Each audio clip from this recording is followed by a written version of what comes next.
"Mom, what's that over there?" my daughter asked as we returned home from my parents' house. We were met with piles of trash bags in front of our entrance. As we got closer, I realized these bags contained our belongings, thrown together carelessly like trash. Confused, I exclaimed, "What's this? Why is this happening?" My daughter tearfully pulled out her beloved stuffed animal from one of the bags and hugged it tightly. Frustrated, I marched towards the entrance, only to find the locks had been changed while we were out. It was clear my mother-in-law and sister-in-law were behind this. Ringing the doorbell and knocking several times brought no response. "What is this? Isn't it terrible?" I muttered. Upon closer inspection, one of the trash bags had a note that read, "Parasites disappear, never come back." Anger surged within me, and I couldn't help but express my frustration aloud. The real parasites are you. This was the worst treatment I had ever received from my in-laws in 17 years. It was unbearable that they were making my daughter feel this way too. My patience exhausted, boiling with anger, I loaded our belongings into the car, and we returned to my parents' house. "I will never come back to this house again," I declared. "I'm looking forward to seeing what happens to the parasites when their host is gone." My name is Olivia. I am currently 45 years old. I live with my husband, daughter, and my husband's mother and sister. I can't say we live happily. I work from home, but this house is never peaceful. The issue lies with my mother-in-law and sister-in-law, Hannah. They have disliked and ignored me for over 12 years. As my daughter Megan grew up, it bothered me less and less. I mainly work as a personal consultant. I started as a fortune teller, but as my blog became popular, I began getting more questions about attracting customers. This led to my current job. I met my husband Jake through a friend's introduction when I was training to be a fortune teller. I work in sales at a pharmaceutical company and also do affiliate marketing as a side job, which is finally starting to take off. Jake gave me great advice on attracting customers when I struggled with fortune telling. Attracted by his kindness, we started dating and got married a year later. Our income wasn't great at that time, but Jake always supported me. I'm so glad I married Jake. I truly felt this way. Living with my in-laws started about a year after we got married. It began when my father-in-law, who had been healthy, suddenly passed away. My mother-in-law felt insecure about the future and asked my husband to live with us.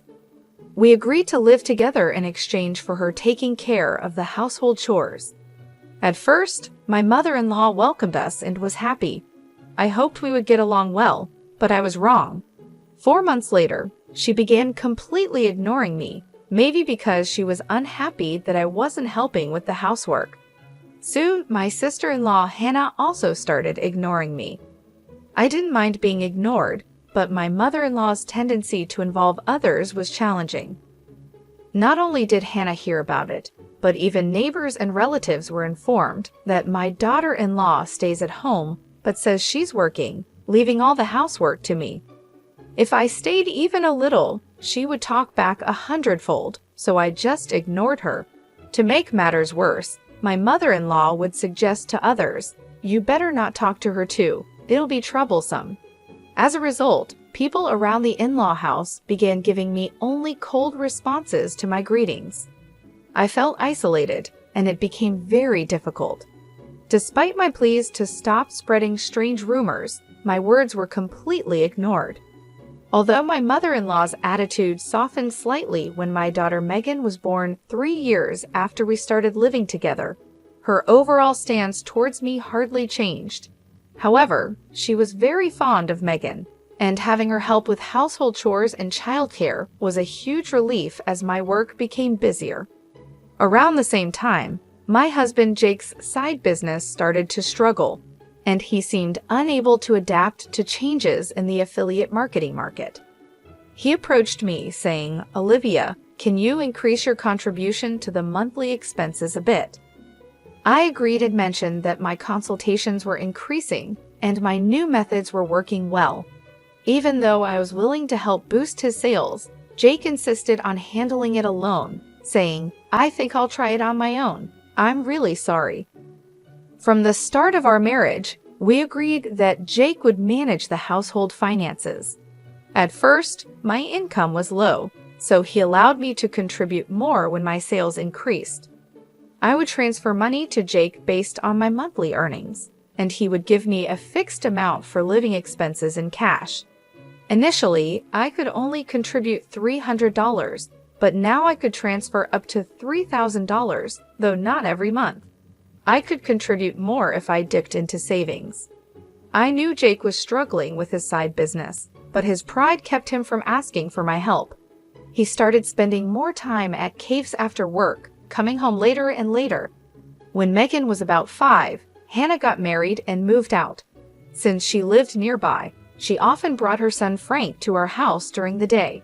When Frank turned 1, Hannah said she wanted to start a part-time job, and my mother-in-law happily offered to take care of him until the evening. Hannah was grateful, saying, "Thank you, I'm so happy."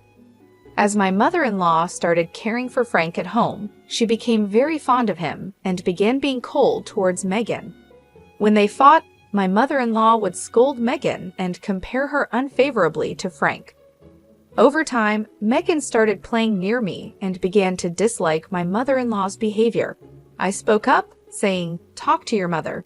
Megan and Frank are both her grandchildren. She should treat them the same." Megan is already a big sister in elementary school. However, my mother-in-law's focus shifted, and she approached me, saying, "Things are tough at the company right now. We might not get bonuses, so could you contribute a bit more?" Despite the challenges, my blog's client attraction was successful, and I started receiving more consultations as a consultant, earning far more than I did as a fortune teller.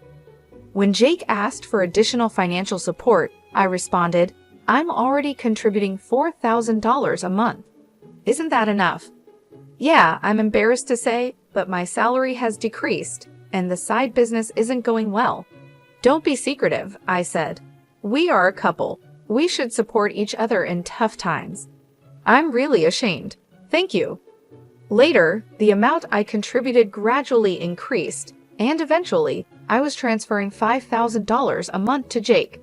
Still, not wanting to hurt his pride, I let Jake continue to manage the finances. When Megan was in 7th grade, Hannah came back home with Frank. It seems Hannah got divorced due to her infidelity, but I don't know the details.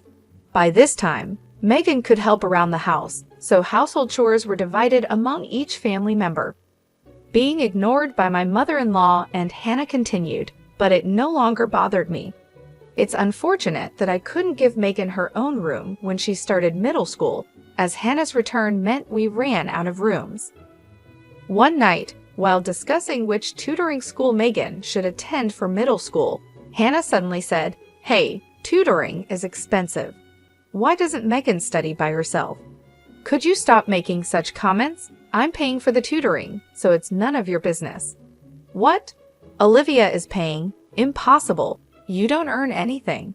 Jake said he's supporting you. You're just a leech, aren't you? Haha, you married him because he has money, right?" "Exactly. Jake told me not to speak ill of Olivia, but that's just shameless." My mind was filled with questions. What does this mean? What has Jake been telling his mother and the others?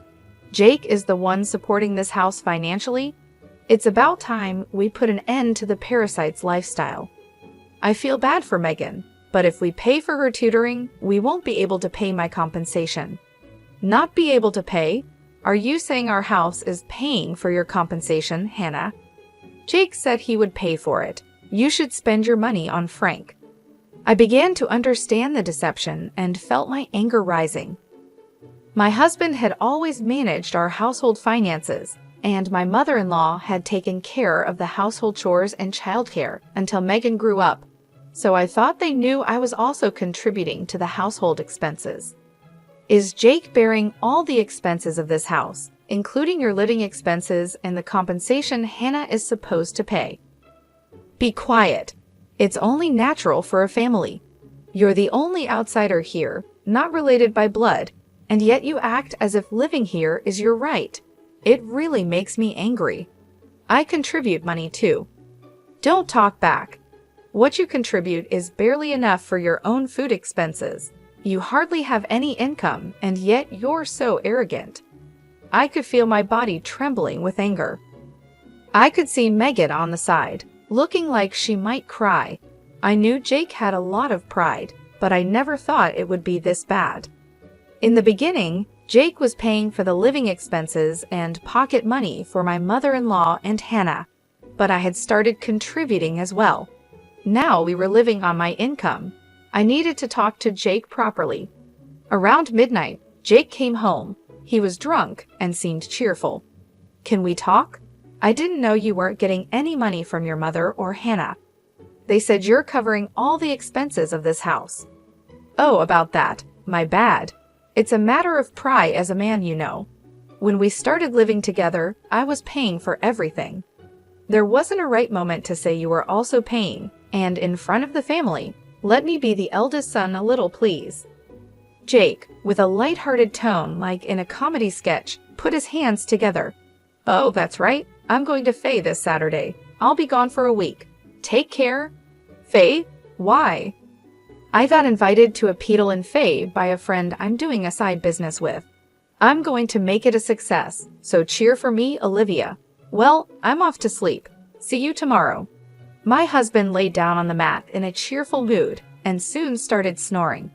My anger wouldn't subside, but recently, with Jake coming home late, we hadn't talked much, and I had no idea about this. I thought he was joking while drunk, but on the weekend, Jake really left with a large suitcase. During Jake's absence, I had the freedom to use the car, so I decided to take Megan back to my parents' house. The next day, a shocking event awaited us. "Mom, what is that?" When Megan and I returned from my parents' house, there were piles of trash bags in front of the entrance. Upon closer inspection, these bags contained mine and Megan's belongings, carelessly packed like real trash. "What is this? Why is this happening? I don't understand." Megan, crying, pulled out her beloved stuffed animal from the bag and hugged it. Furious, I headed towards the entrance. "Has the lock changed?" It seemed that the locks had been changed while we were out. This must be the work of my mother-in-law and sister-in-law Hannah. I rang the doorbell and knocked several times, but no one came out. "What is this? Isn't it terrible?" Upon closer inspection, one of the trash bags had a note saying, "Parasites disappear, never come back." I felt a surge of anger from the bottom of my heart. The real parasites are you.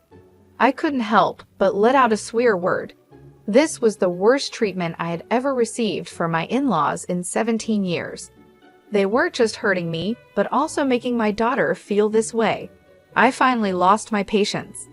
Boiling with anger, I loaded the luggage into the car, and we returned to my parents' house. I will never come back to this house again. I'm looking forward to seeing what happens to the parasites when their host is gone. When we returned to my parents' house, they were shocked. I hadn't told them about being ignored by my in-laws, the money issues, or their attitude towards Megan, not wanting to worry them. My parents said, "There's no need to go back to that house. You should claim compensation from them." They cried with anger and told me to stay with them. My mother's words, "You really had it tough," made me cry too. In reality, I had been trying my best all this time. Enough is enough. I finally decided to confront my feelings. While staying at my parents' house, I contacted a friend who had introduced me to Jake. She was connected to Jake's side business friends. "Are you doing well? I want to ask you something. Do you know if Jake's friends are currently in Faye? That famous entrepreneur Peedle, right? I was invited but wasn't interested, so I declined." "Jake didn't go, did he?" "Yeah, that's right. By the way, I heard Jake quit his job and is now managing a business with his wife. You two must be close." "Ah, yes, that's right," I replied nonchalantly and hung up. Immediately after, I called Jake's company. What my friend said was true, and to my surprise, Jake had quit his job 3 years ago. This meant that for the past 3 years, I had been paying almost all of the living expenses for my in-laws. Looking back over the years, I suddenly felt hollow. A week later, I received a laid-back message from Jake saying he was back in the USA. After continuously ignoring him, I stopped hearing from him altogether. He must have heard the news back home. Expecting persistent contact from Jake, I hired a detective to investigate him. The investigation revealed that Jake, dressed in a suit in the morning, spent his afternoons gambling and evenings at a woman's house. So I asked for an investigation into his infidelity as well. 2 weeks later, Jake called me. It must have been close to his former company's payday, and he was panicking. "Olivia, sorry. I couldn't contact you. I'm sorry for what my family did. I heard they kicked you out, and I was thinking, why did it come to this?" "Really? Did you tell the truth to your mother and Hannah?" Jake quickly changed the subject and said something unbelievable. "Let's leave that house and live in a new home, just the three of us. I'll cut ties with those who disregard you, Olivia. I'm ready to abandon my mother and Hannah, so please come back." "Are you really cutting ties with your mother and Hannah?" I was disappointed in Jake and his self-centered actions. So I told him I'm coming back for now, so leave the door unlocked. Jake seemed delayed in responding to my message. A few days later, I returned to my in-laws' house with Megan. Jake, his mother, and Hannah were there, but Frank was nowhere to be seen.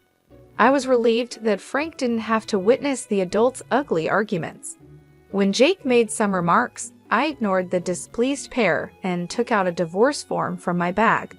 I confronted the surprised Jake. "I heard you quit your job without telling me. Since we're supposedly managing a business together, does that mean the $5,000 I've been transferring every month was actually your salary?" Jake tried to excuse himself. "No, that's not it.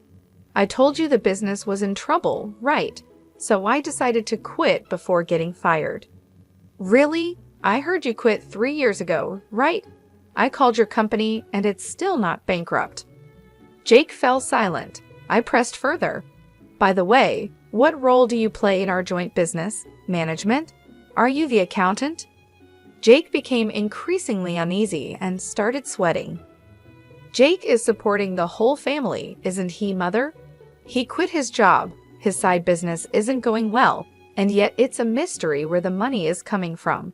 I'm leaving, but please continue to get financial support from Jake." My mother-in-law and Hannah's faces turned pale. "But the other day on the phone, you were crying and begging to save only yourself, saying you'd cut ties with your mother and sister." "Haha, but that won't happen. I'm also discarding Jake here." "What do you mean? I don't understand." "Jake hasn't been going to work. That's a lie. He leaves in a suit, and Olivia was supporting the household." "It's true. Olivia has been paying for everything for years. I'm unemployed now and not doing any side business. We're going to have a hard life because you kicked Olivia out. We could have had an easy life without working if you hadn't done anything unnecessary." "What do you mean by that? You were planning to abandon us, weren't you?" Jake's response made my mother-in-law and Hannah furious, and they started arguing. While they caused a commotion, Megan and I began to take action. I came to pick up some forgotten items. I took a cleaning robot bought within the last 5 months, an expensive microwave favored by my mother-in-law, and the beauty device Hannah had gotten from Jake. "Wait, that's mine." "This is mine since I bought it with my money, or you can pay me back for it." Hannah fell silent at my words. Then I searched for and gathered my belongings from their rooms. The items they had put out did not include my expensive brand bags and accessories. "Why are you taking that too?" "This is mine." I ignored their complaints and sweet talk. Finally, I dropped a bombshell on Jake. "Oh, I forgot. I plan to claim compensation from your mistress, Lauren. Tell her it's no use running away." "What? How do you know about her?" "I know you went to Faye with Lauren recently. Good for you, right? Of course, I have all the evidence of the affair, so no escaping that." "No way. You've been deceiving me and having fun for the past 3 years." I'll be claiming compensation for the affair, child support for Megan, and oh, you were secretly paying Hannah's compensation too. I'll be claiming that back as well." As I prepared to leave, my mother-in-law and Hannah desperately tried to stop me. "I was wrong, Olivia. I'm sorry. We just believed what Jake said. We can't live without you. We'll do anything. Please help us. I can't pay you back for the compensation. I'm sorry too. I apologize for everything. You'll forgive us, right?" I couldn't help but laugh at their foolish faces. They finally realized who had been supporting their lifestyle, realizing too late that their non-blood-related support was gone. "Let's just ignore these people, Mom. Let's go home." "Yes, that's right. Jake, you'll be hearing from the lawyer soon. Please take care of it." Leaving a dejected Jake behind, we returned home with the items we had collected. Later, my divorce with Jake was finalized, and I demanded compensation through a lawyer. I received many apologies and pleas for reconciliation from my mother-in-law and Hannah, but I ignored them all. Surprisingly, there was still some inheritance left from Jake's father. The fact that they had been living off my money without using their own made me angry again. However, the inheritance wasn't enough for the compensation, and ultimately, they had to sell the house to make a lump sum payment. Naturally, this included the compensation I had been paying for Hannah. After selling the house, I don't know what became of Jake's family. I hope Jake can take care of his family, but ultimately he will choose his own path. I'd also claimed compensation from Jake's mistress, which led to an unexpected revelation. Through the lawyer, I informed her that Jake was unemployed and I had been supporting the family. Jake had deceived her, claiming he was an entrepreneur with a successful business. They broke up after an argument. Megan and I moved to an apartment, and I was able to give her the room she had longed for. I don't think my 17 years were wasted, but sometimes I wonder if I should have made a decision when I started being ignored. Now I feel happy that my home is a peaceful place,